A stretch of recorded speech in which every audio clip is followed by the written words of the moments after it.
Neftçala rayonunun Xorqaraş kəndinin sakini Məcidov Rövşən Mübariz oldu amil mənfisini narahat edən.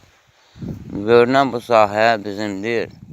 Kəndimizin icra nümayəndəsi təsərrüfatından qeyd edir. Lazımlı yerlərə atamı və məni təsərrüfatından qeyd edir.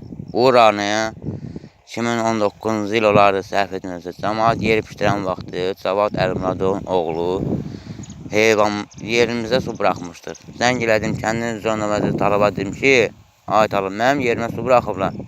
Heç bir tədbir görmədi. Quruyunca 600 su arpa məhv oldu, getdi. İndi də bax, bu 2023-cü ilin mayın 12-sidir, səhv etmirəmsə.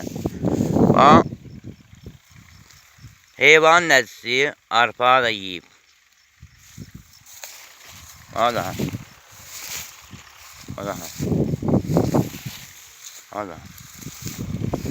Bu kameranı ona çəkirəm ki, çünki bu kameralardan əvvəl sadə telefon işlədirdim.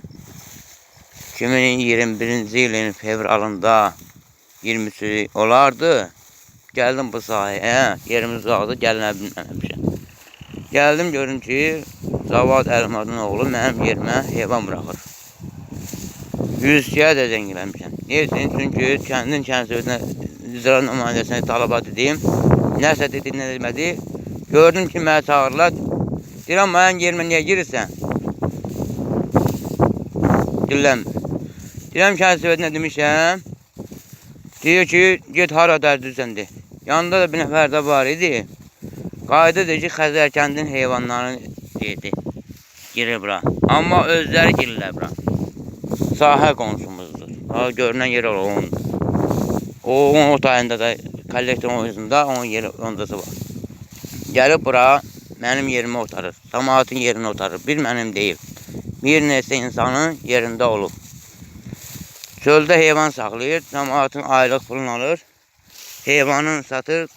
Apar hara gəldi verir. Mənim şikayətimə baxmırlar. Mənim yerim uzaqdır. Mənim yerimə girməlidirlərmi? Mən haqqım tələb edirəm. Fikir verməyin deyirlər. Amma özüm hərbi xidmətdə olmuşam. Sizcə hərbi xidmətə gedən insan xəstə ola bilərmi? Mənə başa salın. Çünki kəndimizin icra nümayəndəsi dəfələrlə mənim şikayətimi ləğv etdirib. Çünki polis bölməsi kəndin icra nümayəndəsindən soruşur. Nə deyir, nə demir, mənim şikayətimə baxılmır. Kətdə də qoyunumuzu 1300 manat dəyərində qoyunumuz məhv olub. 3-4 il öncə gəlib köçüb kəndimizə 5-6 il öncə başlayıb. Qoyunumu vurub, bir neçə günümüzə ölüb. Onda həmən vaxtı Söyün ağa idi. Kəndin icra nümayəndəsi. Deyir, istəmiyorum, o neyi var. Sonra isə 4 də qoyunum. Onun it gəzdirdiyi zamanı yol olmayan yerdən, qoyunu otardığımız yerdə it gəlib ürküdüb. Bu yaxınlarda da görürəm ki, ailəsi və uşaqlarla bir yerdə qoyunun yanından keçir. Heç bilmir necə ilişsin.